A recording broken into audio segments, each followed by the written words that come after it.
Donc, on va essayer de comprendre une chose, là où on se mélange toujours entre chrétiens, et le but c'est d'être éclairé, et que vous sachiez discerner les temps dans lesquels on est. D'accord? C'est très important. Parce que si on sait discerner les temps dans lesquels on est, tout à l'heure, Eddie il disait, c'est vrai effectivement, qu'un peuple sans révélation est un peuple sans frein. C'est-à-dire qu'il va tout droit dans n'importe quoi. Mais quand nous, on connaît, le Seigneur nous dit de ne pas nous troubler, de ne pas troubler notre cœur. Parce qu'il nous a déjà donné la carte. Il nous a déjà donné le plan sur ce qui va arriver. Que ce soit bon ou mauvais, lui, il a déjà détaillé que des choses sont là, des choses arrivent, des choses sont déjà arrivées, etc. Donc, un enfant de Dieu, lui, n'est jamais surpris. Noé, il n'était pas surpris du déluge. Est-ce que vous comprenez? Quand il y a eu la famine, les chrétiens n'ont jamais été surpris. Quand il y avait le temps de Joseph, etc., eux tous étaient déjà avertis, en fait, par rapport à ces choses-là. Donc l'enfant de Dieu n'est jamais, même s'il y a la famine, le Seigneur il a déjà préparé un lieu comme pour la famille de Joseph, pour arriver dans l'Égypte dans un endroit qui s'appelle Gozen, ou Goshen. Est-ce que vous comprenez? Donc leur famille n'est pas morte, ils n'ont pas eu faim en fait, parce que l'endroit était déjà préparé, mais eux ils ne le savaient pas. Et c'est de comprendre en fait par rapport à tout ça en disant, là c'est de connaître le Seigneur. Où il prépare l'endroit, toi tu ne le sais pas. Où il te prévient par avance et il te dit quoi faire. Soit l'un, soit l'autre. C'est comme ça qu'on sait. Ici, dans la Bible, on va nous parler de 3 choses. La première chose qu'on va nous parler, c'est nous, on va parler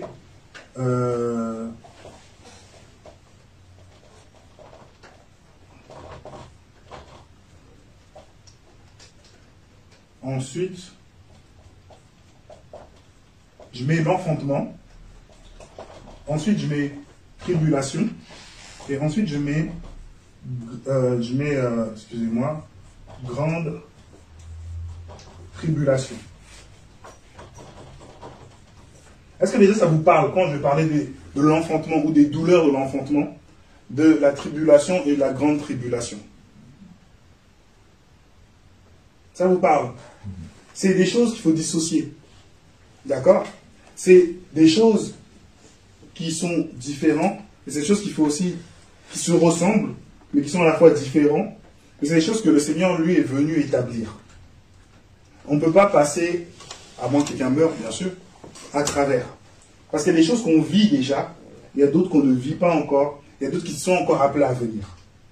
La plus difficile qui est appelée à venir, c'est celle-là. Ok?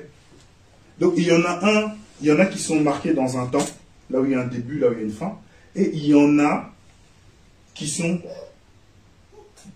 tout au long du processus. Et ici, celui-là, on va aller tout au long du processus. Donc celui de la tribulation. Je ne sais pas si ça c'est droit ou pas, le truc là. Non, mais c'est pas possible même. C'est pas possible. Il n'y aurait pas de tableau? Non, il n'y a pas de tableau. Ah bon? D'accord. Ça tient pas. Donc, est-ce que Fouki, tu peux commencer à nous lire Matthieu 16, non, Matthieu 10, à partir du verset 16, s'il te plaît. Oui. Voici que je vous envoie comme des brebis au milieu des loups. Soyez donc prudents comme les serpents et purs comme les colombes. Donc, attends, tu peux juste nous le relire, celui-là? Voici que je vous envoie comme des brebis au milieu des loups. Soyez donc prudents comme les serpents et purs comme les colombes. Donc, déjà, on va comprendre une chose. La personne qui parle ici, c'est Jésus. Jésus, quand il envoie ses enfants, il les envoie au milieu de qui? Des loups. Est-ce que toi, tu peux envoyer tes enfants au milieu des lions? Non. Qui ici peut envoyer?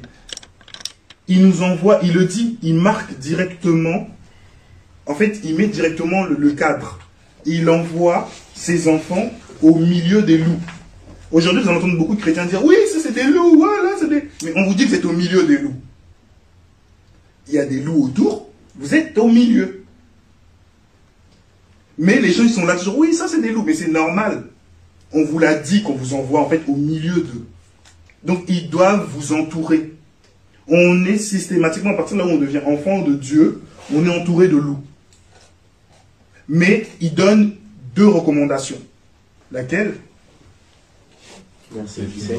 Soyez prudents comme des serpents, et sans mélange comme des colombes. Donc, dans les 2 recommandations, il met en garde sur la prudence. Quand tu es au milieu des loups, sois prudent. Parce que le but du loup, c'est de te sortir du milieu pour pouvoir te dévorer.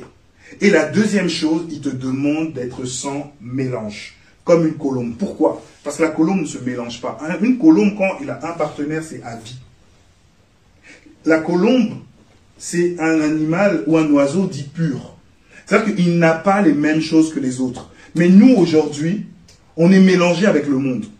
Ouais, mais c'est comme ça, pourquoi Dieu l'aurait fait comme ça? C'est pas Dieu qui a fait.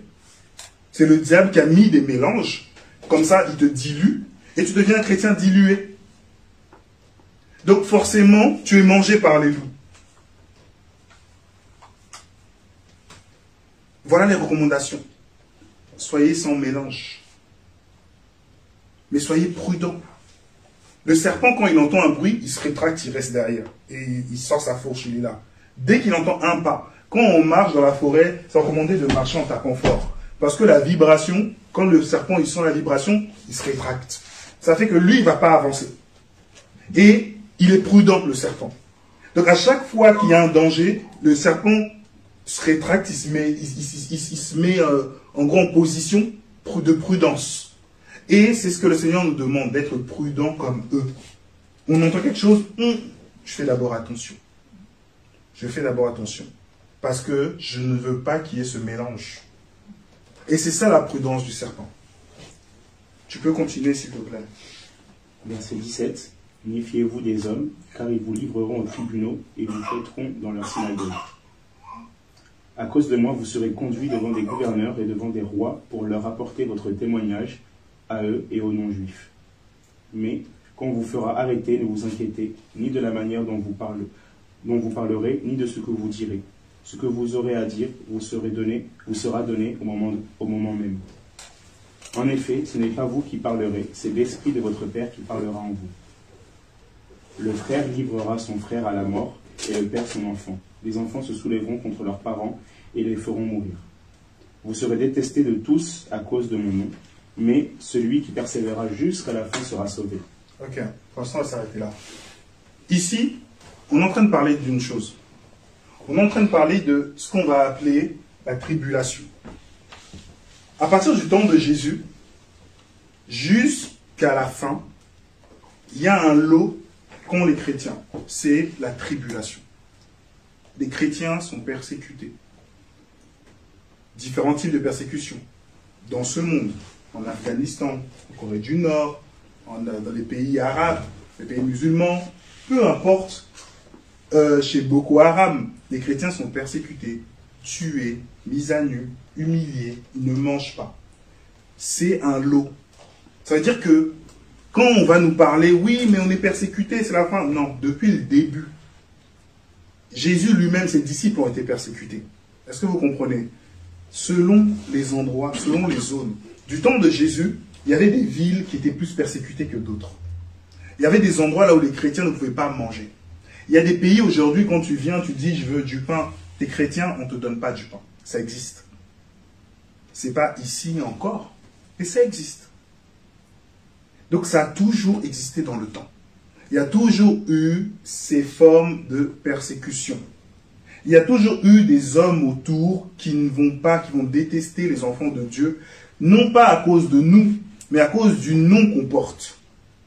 Vous avez déjà eu dans vos classes ou à l'école des gens qui étaient détestés à cause de leur nom de famille. Ah, eux, c'est des riches. Ah, eux, c'est des ci. Ah, eux, c'est la famille Intel. Mais le gars, il n'a rien fait.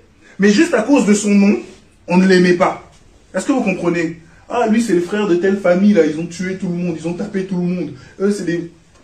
Tu avais une réputation. Tu avais un statut à cause du nom que tu portais. Ou des fois, il y en a, c'est par rapport à leur tribu, leur caste. Il y en a, c'est parfois à leur origine. Ils ont, à cause juste de ça, ouais, c'est un pakistanais. Et ça veut dire quoi? Il n'est pas intelligent. Ah, lui, c'est un Rome. Oh, laisse tomber. Ils ne sont pas intelligents, ils ne peuvent pas réfléchir. Ils ne sont pas tous en train de demander des pièces. Donc, à cause juste de leur nom, tout de suite, ils ont une réputation. Rome, oh, on confond même Rome, roumain, tellement que tout est mélangé dedans. Ils demandent nanani, ils ne sont pas tous comme ça. Certains le font. Mais à cause de ce nom, tout le monde maintenant est pris comme ça et tout le monde est méprisé. Donc si quelqu'un vient devant toi en disant « Ouais, moi je suis Ram », tu vas le mépriser. Tu ne vas pas considérer la personne. À cause juste du nom ou du pays ou du titre plutôt de là où la personne vient. Est-ce que vous comprenez? Quelqu'un va venir en disant « Ouais, moi je suis éthiopien », toi tu vas dire « Ah, ils ne mangent pas eux ». Qui t'a dit qu'ils ne mangeaient pas les Éthiopiens? À cause de son nom, c'est les stéréotypes. Nous-mêmes, de la même manière, quelqu'un va te dire, je vous donne un exemple encore, de la famille de l'extrême droite, Le Pen. Quelqu'un va te dire, ah, moi je suis Gilbert Le Pen. Ah, vous, mais Gilbert, il n'a rien fait. Gilbert, il n'a jamais été raciste. Gilbert, il n'a jamais suivi les... Mais juste à cause de son nom, à l'école, il va être maltraité. Est-ce que vous comprenez? Si Le Pen, il vient là à Saint-Denis dans une école, il est cuit. C'est la même chose pour nous. Le nom que tu choisis de porter, c'est le nom de Jésus. À cause de ce nom, ce monde ne t'aimera pas. À cause de ce nom, ce monde te méprisera. C'est ainsi. Et ça, il faut le savoir. Si tu n'es pas prêt, alors ne sois pas chrétien ou chrétienne. Mais ce monde lui-même a tué celui qui portait ce nom. Et il nous le dira dans ce verset que l'esclave n'est pas plus grand que le maître. Parce que quand tu as un esclave, l'esclave c'est toi. C'est la suite de ta personne en fait. Donc il aura le même lot que toi. Tu peux continuer s'il te plaît. Oui. Alors, verset 23. Quand on vous persécutera dans une ville, fuyez dans une autre. Je vous le dis en vérité, vous n'aurez pas fini de parcourir les villes d'Israël avant que le Fils de l'homme ne vienne. Le disciple n'est pas supérieur au maître, ni le serviteur supérieur à son Seigneur. Il suffit au disciple d'être traité comme son maître et au serviteur comme son Seigneur. S'ils sont appelés le maître de la maison Belzébul, ils appelleront d'autant plus volontiers ainsi les gens de sa maison. Ok, on va s'arrêter là. Donc, concernant juste cette partie-là, de la tribulation, on va t'insulter. On va te traiter. Démon, sorcier, ceci, cela, c'est comme ça. On dit si Jésus, on lui dit que il faisait les choses par Belzébul, alors ça veut dire qu'on t'accusera aussi faussement. On dit, on vous accusera faussement, mais qu'on ne vous retrouve pas dans ce dans quoi on vous accuse. Si toi, en tant qu'enfant de Dieu, tu le sais, que parce que tu as choisi Jésus, des hommes, des femmes se lèveront contre toi, que des familles, que des attroupements, des personnes, la société se lèvera contre toi, tu as compris. Parce que c'est un nom qui emmène des scandales. C'est un nom qui emmène des oppositions. C'est un nom qui emmène des divisions. Mais c'est un héritage noir.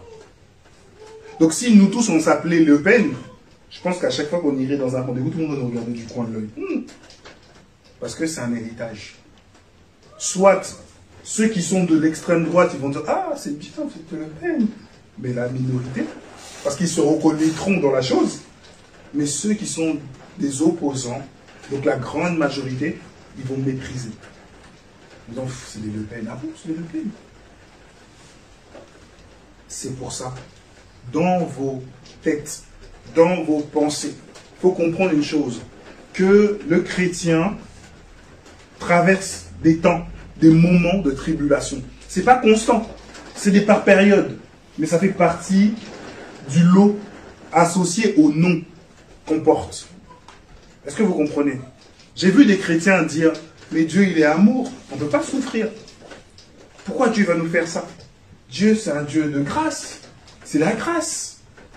C'est comme ça. Mais ce même Dieu, il dit, je vous envoie comme des brebis au milieu des loups. Mais c'est quel Dieu qui peut réagir comme ça? Pourquoi il nous envoie comme des brebis au milieu des loups?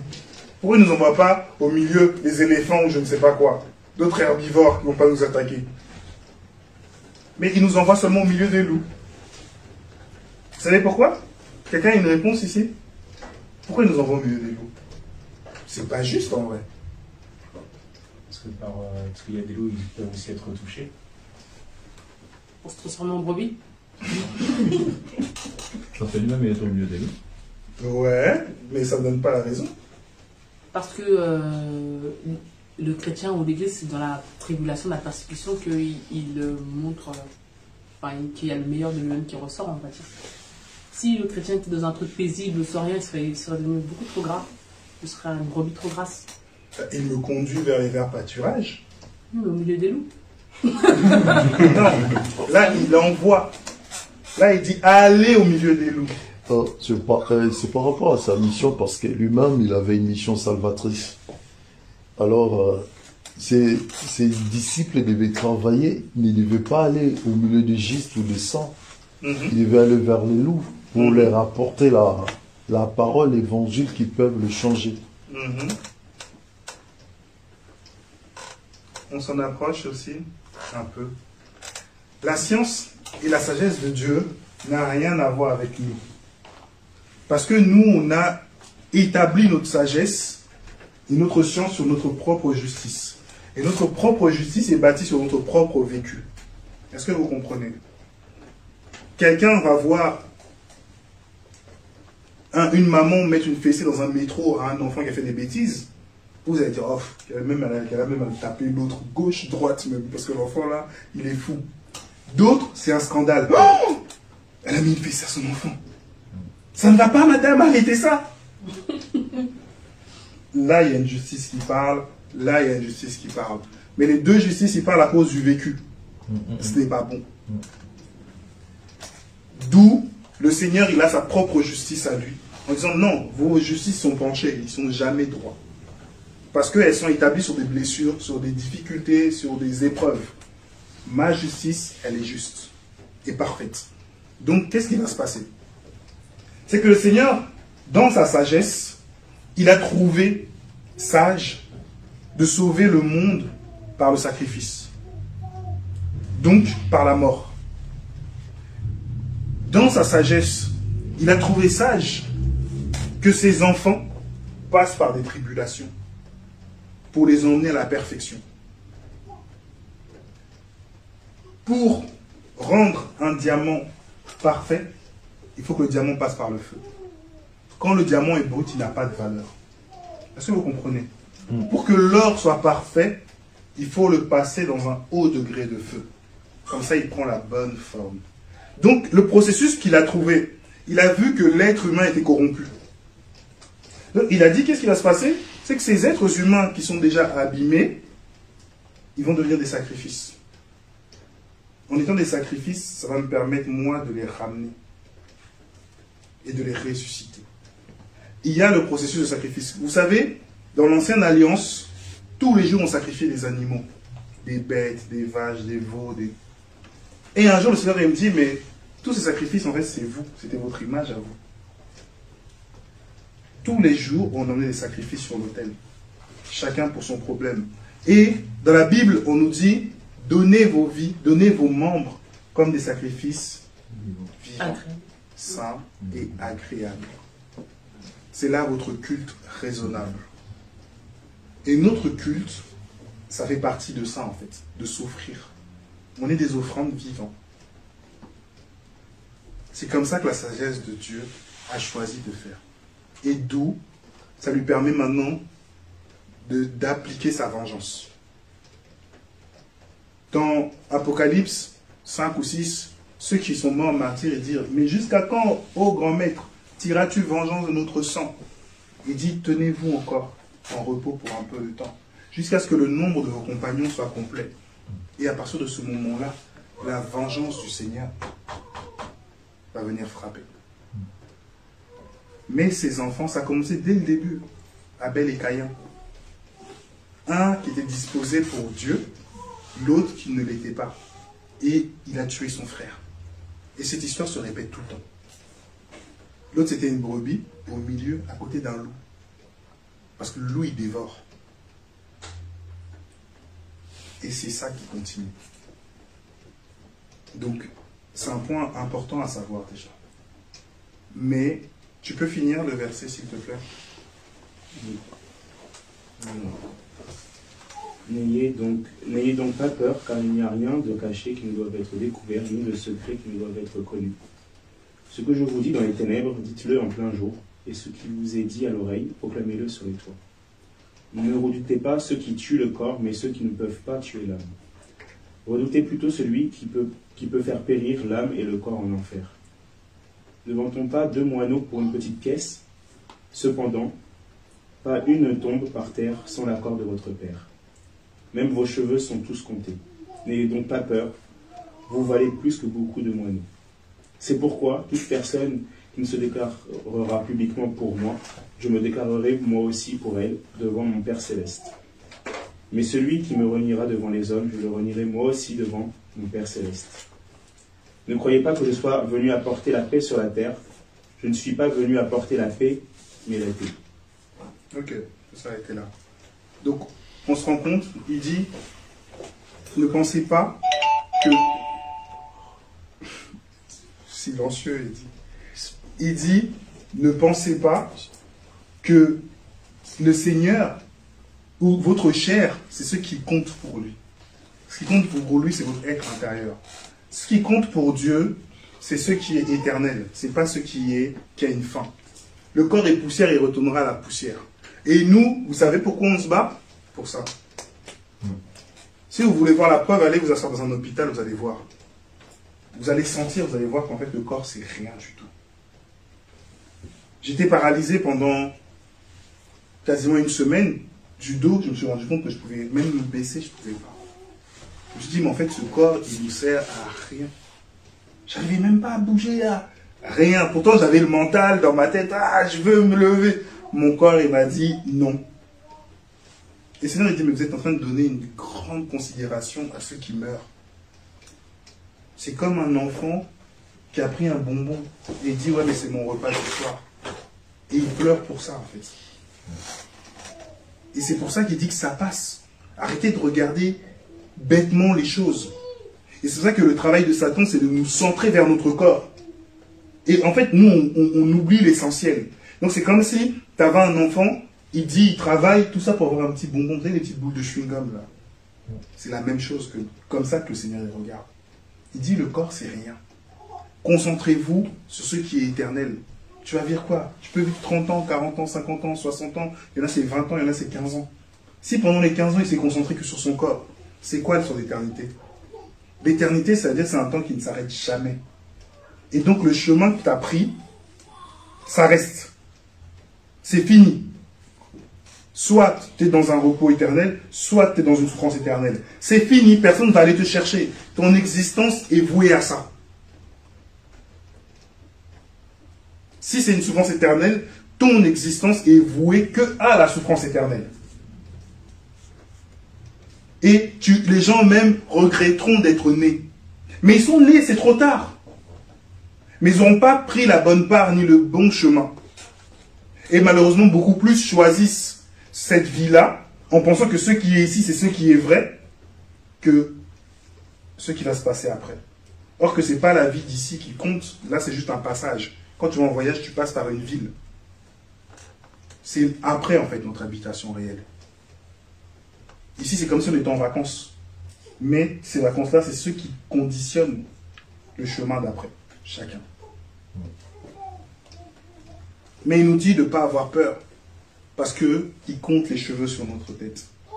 Parce qu'il sait, si ton corps doit mourir, tu mourras.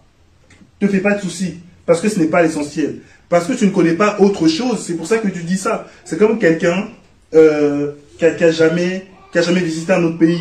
Il a l'impression que tout s'arrête ici. Vous comprenez?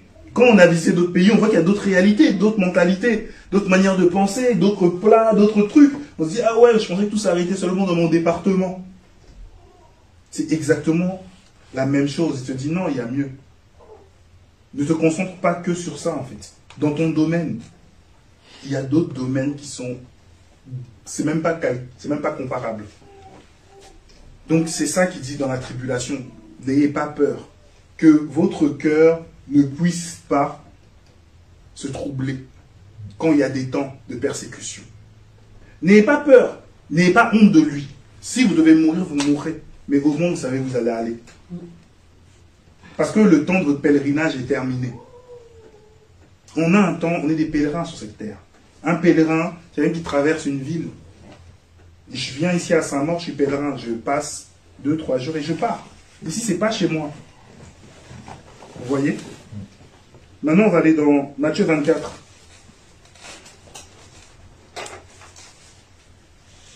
Une fois qu'on a compris maintenant que tout ça, c'est le long, depuis le 1er siècle, avec Jésus, jusqu'à, ça va continuer les tribulations. Maintenant, nous, on va essayer de comprendre ce qu'on appelle les douleurs de l'enfantement. Donc, on va lire Matthieu 24. Là, c'est les disciples qui sont avec Jésus et ils lui posent la question. Et il lui demande, il dit, dis-nous, c'est au verset 3, dis-nous quand cela arrivera-t-il et quel sera le signe de ton retour et de la fin du monde ou de ton avènement ou ton apparition selon les versions. Jésus leur répondit, faites bien attention que personne ne vous égare, car en effet beaucoup viendront sous mon nom et diront c'est moi qui suis le Messie et tromperont beaucoup de gens. Ce premier avertissement, être Messie, c'est quoi? Le Messie, c'est quelqu'un qui est oint, c'est quelqu'un qui est choisi. Le Messie, c'est le sauveur. Est-ce que vous savez, aujourd'hui, on a combien de sauveurs? On a les Avengers, on a les X-Men, on a Batman, on a Superman. On n'a que des sauveurs partout. Est-ce que vous comprenez ou pas? Quand je regardais, j'étais plus jeune, je regardais la série de Superman, là, je sais pas quoi. Quand il était en danger, il disait Superman, aide-moi. Ça restait dans ma tête, aide-moi. Et Superman, il arrivait, toujours dans la même ville. Quelqu'un avec des colons, un slip rouge. C'était ça le sauveur. Et on disait, ah, il est venu, ah. Dans la tête des enfants, les sauveurs, c'est les super-héros. Les sauveurs, c'est les robots. Un sauveur, c'est quelqu'un en qui on met la foi, en fait. On croit qu'il peut nous aider. Et moi, je croyais que Superman était un sauveur. Tous les super-héros qu'on m'a mis, il y avait plein de messies, plein de gens choisis. Et vous ne vous rendez pas compte que dans vos têtes, il y a plein de types de sauveurs. Et des fois, vous prenez Jésus, vous le mettez à l'état de ce même sauveur que vous avez connu. Ou de ces sauveurs menteurs. Et c'est ce qu'il nous dit dans ce verset. Il nous montre bien l'accomplissement. En disant, attention, il y aura plein de sauveurs partout. Donc dès qu'il y a une catastrophe, on cherche le héros. Toi-même dans ta tête, tu crois que tu es le héros. Comme tu as vu dans des films qu'il y avait toujours quelqu'un qui mourait en dernier, on t'a mis dans la tête que ça serait toujours être toi. Ça va toujours être toi. Mais je vais te dire, toi tu es le noir qui meurt toujours le premier dans les films. Là. Bêtement. Qui se prend la première balle. Bah, pourquoi les noirs ils meurent toujours en premier? Ça c'est la question de tout le monde. On nous a tellement trompés qu'en gros, on nous a mis dans nos têtes qu'on était les héros. Donc quand tu viens même prier, tu crois que c'est toi la héroïne. Jésus, je sais que sans moi, quelque part, tu ne veux pas faire. En fait, tu as l'impression que tu meurs aujourd'hui, la terre, elle ne tourne plus. On s'en fout, dans 2 mois, on t'a oublié. Chacun a besoin de travailler, de manger. On va pleurer. Hein. Après, chacun continue sa vie. Hein. Vous avez oublié ça? En fait, on t'a tellement centré que tu as l'impression que tu es le centre de l'univers. Un jour, plus rien ne va fonctionner. Quitte là, cette ville. Les gens, ils s'en foutent. Va là-bas, ils s'en foutent. Ils vont dire, ah, tu te souviens? Oui, je me souviens, tu deviens un souvenir. Et après, on t'oublie. Mais, le monde nous a mis tellement dans la tête que t'es le centre.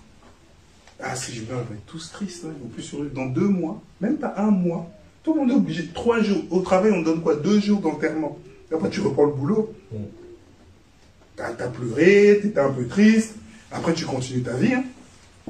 Des rois sont morts, des reines sont morts, des héros, des vaillants, ils sont morts. Est-ce qu'on sait même comment ils s'appelaient? Vous ne savez même pas. Même pour vous donner, dans cette même ville-là, il y a un roi, une prétendue histoire d'un roi qui est né dans cette ville. Mais est-ce que les gens ils se souviennent? C'était une nuit d'orage, il paraît, selon l'histoire française. On ne se souvient même pas. C'est comme ça. Mais on est centré. Toi, tu es le centre de l'univers. T'inquiète pas, dès que tu pars, tout le monde ne bouge plus, on t'attend. Tu rêves. Tu rêves. Mais c'est ce que le diable essaie de te faire croire. Que sans toi, les choses ne vont plus marcher. Que sans toi, même si c'est ta famille, les gens vont continuer à manger, il faut qu'ils mangent, donc ils vont mourir de faim. Ils vont continuer. Ils seront tristes, ça va impacter d'autres, mais crois-moi, au bout d'1 an, 2 ans, c'est fini. Tu deviens un souvenir, on continue la vie, c'est comme ça, c'est le cycle de la vie, etc., etc. On devient des messies, on nous propose plein de messies. Ne vous faites pas avoir. Ne vous faites pas avoir. C'est pas toi le type, tu sais même pas si à la fin de l'année tu es encore là. Vous voyez? On nous dit ici, ensuite, je relis le verset 4, il dit, faites attention que personne ne vous égare. Donc, il y a des gens qui égarent. Ils sont là pour égarer. Dans la pensée, dans plein de types de choses. L'égarement est une arme. C'est une arme de quoi? Là, ici, on est en train de parler de l'enfantement. D'accord? Des douleurs de l'enfantement. Donc, je vous dis ça pour être bien précis et pour comprendre. Dans les douleurs de l'enfantement, il y a l'égarement. Aujourd'hui, vous voyez beaucoup de chrétiens entre ceux qui mangent de l'herbe, ceux qui se jettent de l'eau, des tuyaux d'arrosage, ceux qui mangent des stylos. C'est de l'égarement. Ceux qui disent qu'il faut faire comme ça, ceux qu'il faut prier, mettre de l'huile par terre avec la serpillière, ça protège, ceux qui prennent des oignons, c'est n'importe quoi. C'est l'égarement total. Mais l'égarement fait partie des douleurs. Est-ce que vous comprenez? Donc des fois, ouais Seigneur, regarde comment les chrétiens sont égarés, regarde comment on est perdus. C'est normal. Parce que on nous dit dans Romains 1 que ces gens-là, ils n'ont pas la recherche de la vérité. Ils ne cherchent pas la vérité. Ce qu'ils ont, c'est ce qui leur va. Il y a une différence entre quelqu'un qui cherche la vérité, donc qui cherche Dieu, et une personne qui cherche Dieu, un Dieu pour lui répondre et pour se rassurer. Moi, si j'ai ça, je peux prendre mon téléphone, je dis, bon, j'ai besoin de ça, ça, ça. Là, ça il devient un Dieu selon moi, qui est taillé selon mes besoins. Or que non, nous, on agit selon les besoins de Dieu. Et c'est là la différence avec ces personnes qui sont égarées. C'est qu'ils ne veulent pas servir Dieu, ni être esclaves de Dieu. Ils veulent que Dieu les serve et soit leur esclave. Dieu, je t'ai demandé ça, demain j'ai tel truc, fais comme ça, ouvre-moi le chemin. Mais est-ce que tu as demandé, est-ce que je peux? Est-ce que je peux? C'est différent. Est-ce que toi, ça te convient? Là, c'est différent. Changement de statut. Et beaucoup vont prier comme ça. Non, mais moi, j'ai prié Dieu, de toute façon, je sais qu'il va me donner. Il t'a dit qu'il allait te donner? Est-ce que lui-même, il est venu, il t'a dit, oui, je vais te donner? Il t'a rien dit. Il t'a même pas dit d'aller là-bas. Oh, Dieu est avec moi, il me suit. Je vais me retrouver dans le concert de je ne sais pas qui. Dieu est avec. J'ai vu des gens prier pour les concerts de Johnny Hallyday, Angoune. J'étais avec des chrétiens comme ça. Ils prient, Jésus, aide-nous, qu'on puisse bien réussir. Et Angoune, ils sortent. J'ai des chansons. Ils prient, hein. Vraiment, merci Jésus, merci, Amen. Et l'égarement total. On dirait que Dieu dit, vas-y les gars, allez-y, je suis avec vous, vous allez réussir, vous allez percer. Quand ils partaient, tous les chrétiens qui partaient, là, les émissions là, sur la une, là, que là, les gens se retournent, comment ça s'appelle là? Hein? The Voice. Il y avait plein de chrétiens. J'ai chanté avec plein de chrétiens comme ça. Et ils priaient avant de monter sur scène. Hein. Seigneur, accomplis pour moi, ouvre-moi vraiment, je vais réussir. Et pour eux, ils étaient sûrs d'eux, ils doivent percer. Ouais, on va percer, on va réussir. Il y aura nos affiches Stade de France. Ça ne doit pas être Johnny Hallyday, ça doit être nous, les enfants de Dieu. Et on t'a dit que t'es pèlerin, on t'a pas dit que t'habitais ici. Pourquoi tu mets ta tête sur le Stade de France? Pourquoi?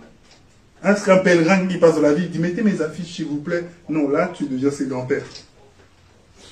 Égarement total. Ce monde, c'est pas chez nous. On n'est pas de ce monde. Quand on a Jésus, on devient une nouvelle création. Et ici, c'est pollué. Il faut laisser, ça va se détruire. Je continue.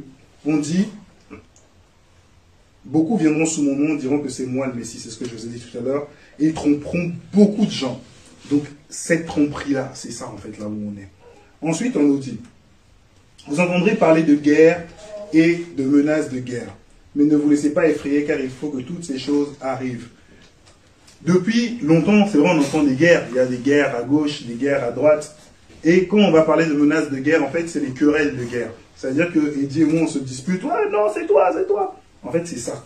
C'est-à-dire que c'est des pays qui sont en tension. C'est ça qu'on va dire, où on parle, dans nos versions, on dit de bruit de guerre. C'est cette tension-là qui existe entre les pays. Donc, on entend à chaque fois la tension entre tel pays, il y a eu la tension entre la France et la Turquie, il y a eu tout le temps. Il y a toujours ça. Tout le temps. Tout le temps. Et c'est normal. Vous allez entendre la guerre. Oh, la guerre a commencé ici. En France, peut-être bientôt. La guerre, elle commence. C'est normal. Ça fait partie du lot. Donc, les chrétiens vont se dire, non, Seigneur, qu'il n'y ait pas de guerre. Mais on t'a dit qu'il y aura. On t'a expliqué qu'il va y avoir. Ensuite, il dit,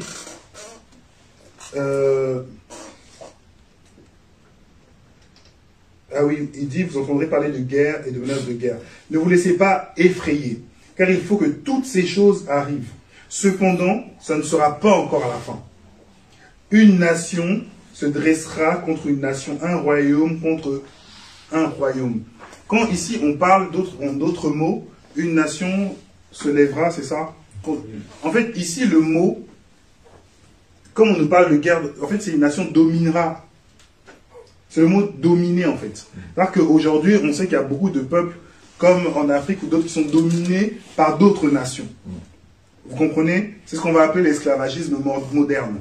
Donc, c'est ce qu'on nous explique. Les gens vont dire, non, on est dominé. C'est des choses qui vont arriver, qui sont là. Aujourd'hui, un président en Afrique, il dit, moi, je suis contre le Covid, il meurt. 2-3 semaines après, salut. Il y en a combien qui sont morts déjà? C'est une liste noire. Nous sommes obligés de dire, faites rentrer, faites rentrer. Parce que il y a une nation qui s'est élevée contre. Et chacun a une nation, s'élèvera contre une nation. Donc, il y aura des dominations. Et quand les gens vont pleurer, oui, les panafricains ne sont jamais partis en Afrique. Oui, on a été en esclavage, on te dit ici qu'une nation va dominer une autre nation. Soyez pas effrayés, c'est comme ça.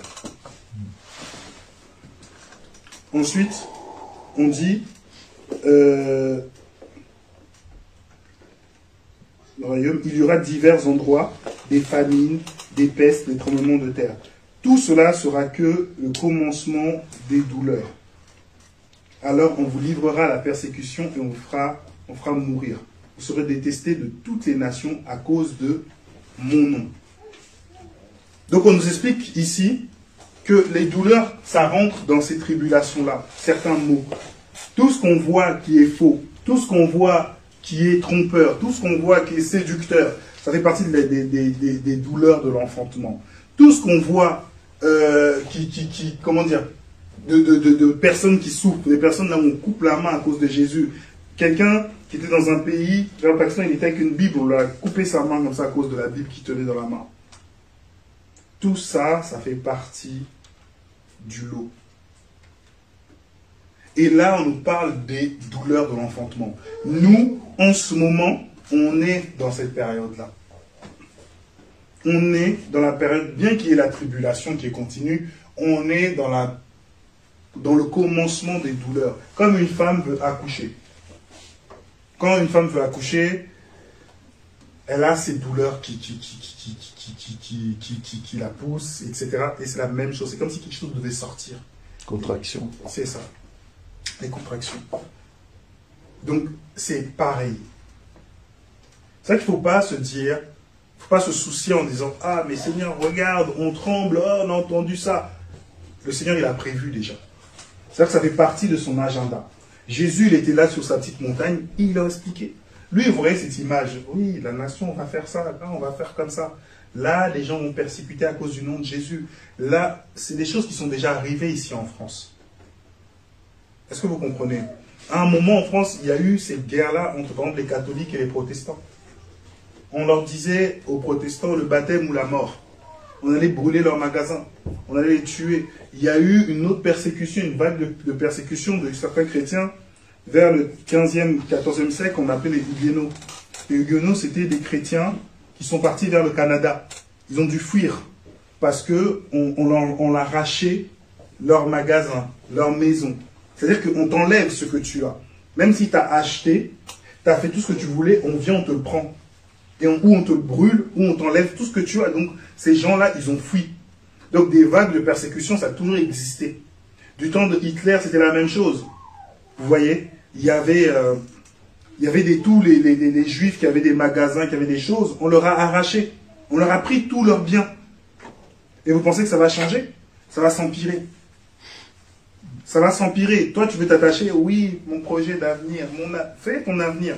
Mais à un moment, tu vas perdre, tu seras en train de pleurer. Parce que c'est comme ça. C'est déjà arrivé, il n'y a rien de nouveau sous le soleil.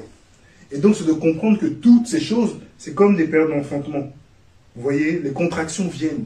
Et à un moment, ça contracte vraiment. Et nous, on est dans un temps là où, par rapport à la zone où on est, il va y avoir des contractions hyper fortes qui vont venir. Ça fait quelques siècles qu'on a eu un peu un semblant de repos, mais ils sont en train de préparer les choses. Et là, ça va frapper fort. Donc, les autres ont pris en Chine, les autres ont pris dans tel pays, les autres ont pris là-bas, mais ici, ça va frapper fort. Mais sinon, il dit, c'est normal. Ne t'effraie pas. Donc, on est dans ce temps-là. C'est important de se situer au niveau des Écritures. Vous comprenez? C'est important de connaître les temps où on est. C'est très important. Parce que ça nous permet de nous situer aussi par rapport au retour du Seigneur. C'est important de voir comment les choses se sont goupillées. Et là, on est dans un temps là où si tu veux être tranquille, ou si tu veux être un peu plus en paix, c'est de comprendre où on est situé dans ce calendrier-là. Moi, j'ai une question par rapport à ce que tu as dit, parce que c'est vrai, tu t'appelles pour qu'on puisse veiller justement au but de la parole, de voir où on se trouve dans le temps. Mais comme tu disais, tu as donné plusieurs exemples, que ce soit dans les années 1900 ou même avant, il y avait déjà des guerres. Et donc ça a amené justement cette douleur de l'enfantement. Et comment faire la distinction entre ce qui a pu se passer il y a peut-être 200 ans et ce qu'on peut retrouver aussi aujourd'hui? C'est à peu près, on va dire, la même chose. Même ici, nous, on est en France, mais comme tu disais tout à l'heure, les persécutions selon les continents, les pays sont différentes. Et comment, du coup, on peut se retrouver, un chrétien ici en France, un chrétien en Orient ou ailleurs en Afrique, au niveau des persécutions au vu de la parole de Dieu. Je ne sais pas si tu comprends ce que je veux dire. On va le lire. D'accord. Donc on va continuer, c'est comme ça qu'on va mieux se repérer. Parce que le Seigneur nous a donné des points névralgiques pour qu'on sache exactement. D'accord? Là, je vais t'arrêter au combien? 9. Là, tu fais continuer au 10. Donc, merci. Beaucoup trébucheront, ils se trahiront, se détesteront les uns les autres. Donc, on nous explique ici qu'entre beaucoup, il y aura de la trahison. Ah, c'est déjà arrivé.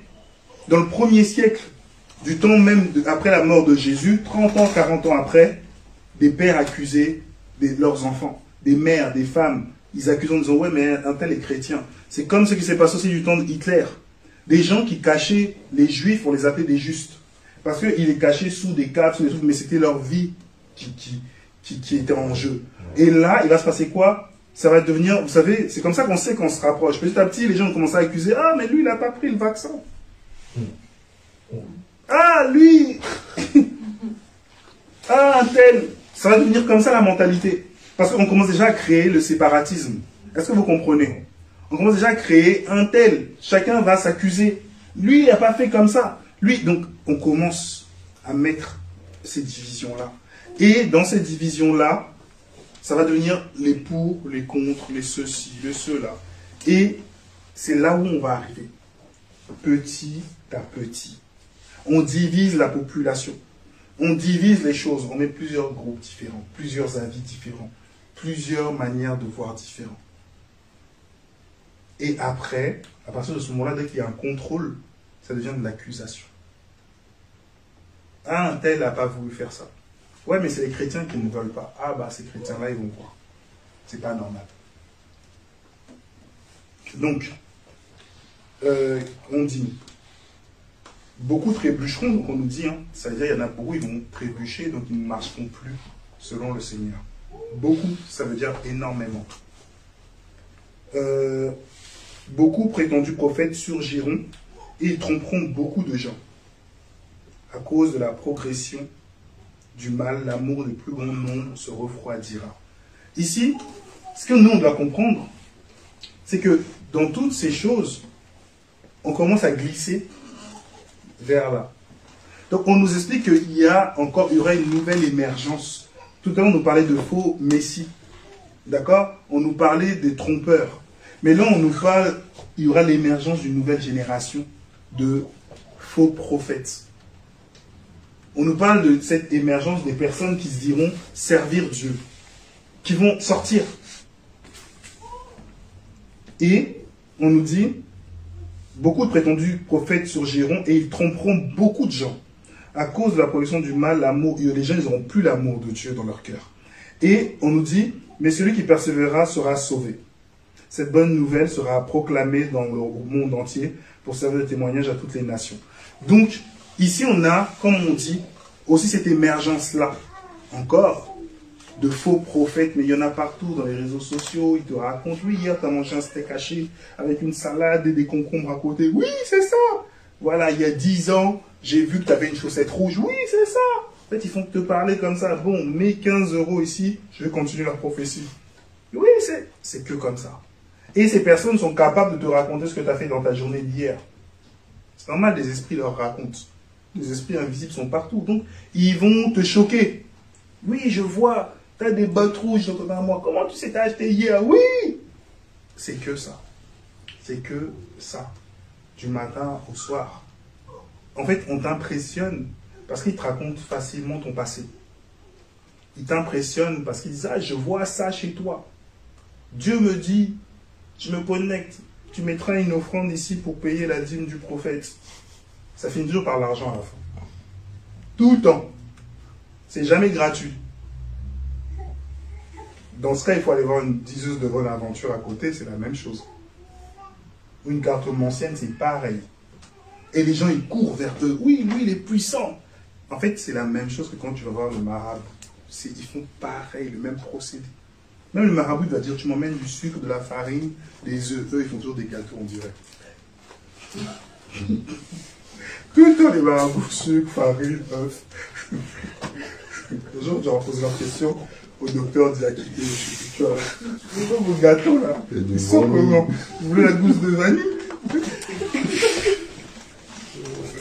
Je vais aller les voir à Château Rouge un peu qu'on discute. C'est là, mais bon, tu sais ce que ça veut dire. Le sucre, les œufs, ça représente les enfants. Donc ils tuent bien tes enfants, ou plutôt les sacrifient. C'est pour ça que tout ce qu'ils prennent, en fait, c'est ta personne. La farine, c'est toi. Quand on parle du pain, tout ça. En fait, c'est tes représentations que tu emmènes. C'est ça qu'ils disent d'acheter. D'accord. Ah, tu pensais que c'était pour faire des gâteaux? Ce gars, il va à bout, ils me font des gaufres. C'est pour sacrifier la vie de la personne. C'est pour ça qu'ils demandent du lait, des gâteaux. Tout ça, ça représente ton âme. Ça représente, c'est des représentations de ta personne. Et en fait, tu te livres à eux, tu te donnes. C'est ça les significations, en fait.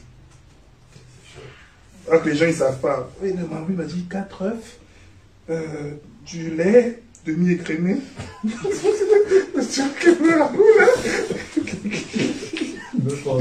Tu vas faire des crêpes avec eux à la fin. Hop, faut lever.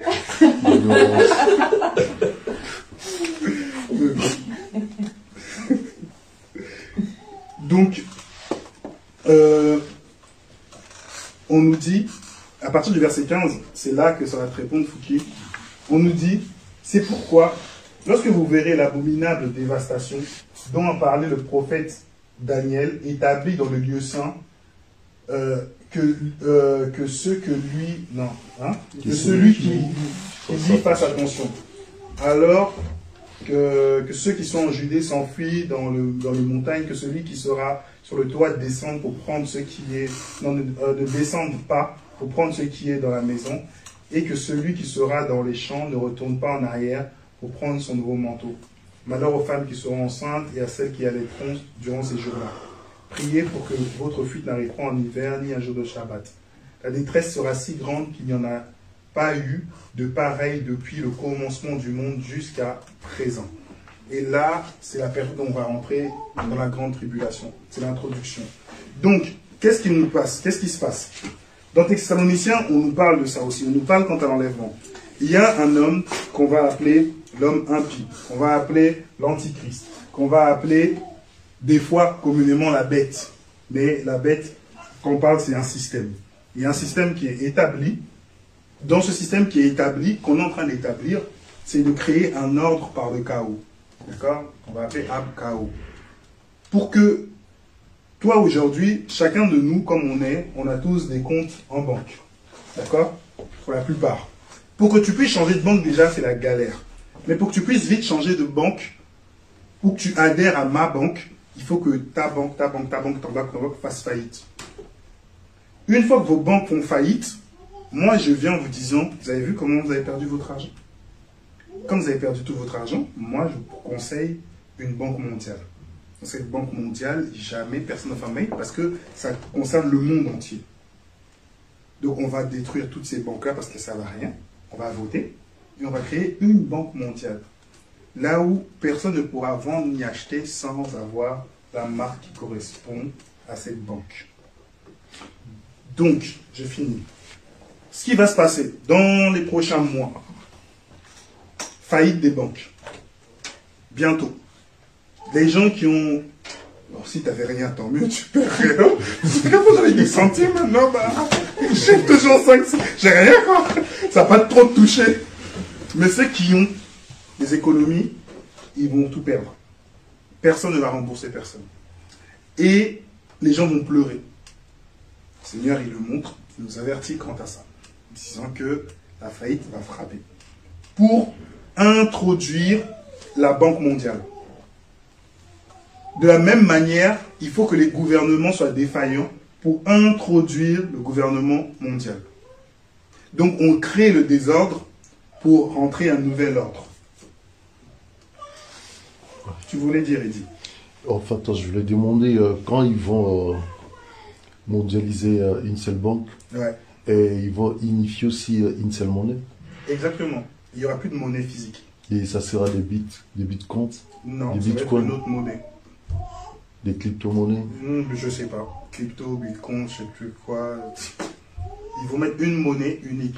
Comme on vient d'Apocalypse 13, personne ne pourra vendre ni acheter sans cette marque. C'est-à-dire que ça va mettre plus de temps dans d'autres pays, parce qu'ils ne sont même pas à la carte bleue, mais ici, ça va directement tomber. Puisque même avec nos portables, on paye.